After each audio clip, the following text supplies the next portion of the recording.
Seventh week of the Abi fast, Nicodemus. Nicodemus, a Jew, a teacher, an expert in the law, one who came to the Lord at night to learn, one who buried the Lord's body together with Saint Joseph. This is a great and memorable day to celebrate this feast in the house of God with blessings. On the feast day, morning prayer, covenant prayer, Holy Mass, Gospel reading related to the day, some services are held.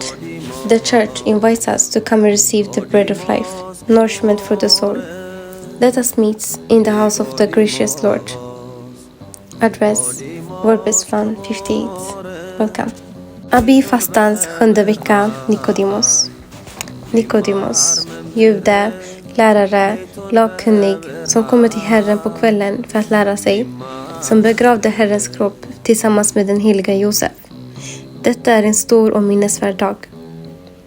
Kyrkan firar dessa högtider i Guds hus med välsignelse.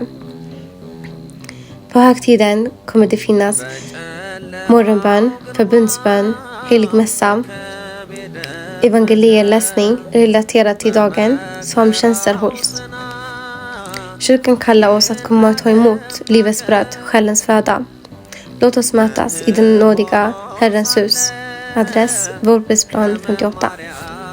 በስመ አብ ወወልድ ወመንፈስ ቅዱስ አሐዱ አምላክ አሜን። ከፈሪሳውያን ወገን የአይሁድ አለቃ የሆነ ኒቆዲሞስ የሚባል አንድ ሰው ነበረ። የቅዱስ ዮሐንስ ወንጌል ምዕራፍ 3 ከቁጥር 1 ጀምሮ። የአብይ ጾም 7ኛ ሳምንት ኒቆዲሞስ አይሁዳዊ መምህር፣ ሕግ አዋቂ፣ በማታ ከጌታ ዘንድ የሚማር፣ የጌታን ሥጋ ከቅዱስ ዮሴፍ ጋር የቀበረ ይህ ታላቅ ቅዱስ አባት የሚዘከርበት ቀን ነው። ቤተ ክርስቲያን የዚህን በዓል በቤተ እግዚአብሔር ተገናኝተን በበረከት እናሳልፍ ዘንድ ትጣራለች።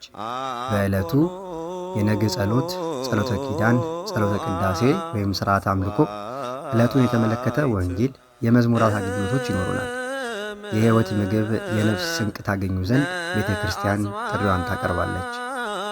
ኑ በቸሩ እግዚአብሔር ቤት እንገናኝ።